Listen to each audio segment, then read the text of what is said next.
تلنگانہ آرٹیسی کی بس میں 2 دن قبل ایک مسافر اپنی مرغ بھول گیا، جس کو بس کنڈکٹر نے بس ڈپو کے ذمہ داروں کے حوالے کر دیا۔ اس مرغ کو لینے کوئی نہیں آئے، جس پر آرٹیسی نے اسے نیلام کرنے کا فیصلہ کیا ہے۔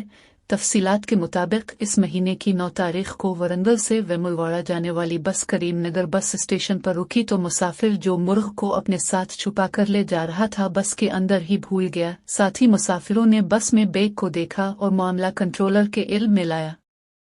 جب آرٹیسی کے عملے نے اس بیگ کو کھولا تو اس کے اندر مرغ کو بڑی ہی احتیاط سے پیک کیا ہوا پایا۔ آرٹیسی کے عملے نے اسے محفوظ کرنے کے لیے کریم نگر 2 ڈپو میں منتقل کیا۔ 3 دنوں سے آرٹیسی عملہ مرغ کی دیکھ بھال کر رہے ہیں۔ چونکہ مرغ کے مالک کا اسے لینے کے لیے آنے کا کوئی امکان نہیں ہے، جس کے پیش نظر اسے نیلامی کا فیصلہ کیا گیا۔ نیلامی کا وقت جمعہ کو صبح 3 بجے مقرر کیا گیا۔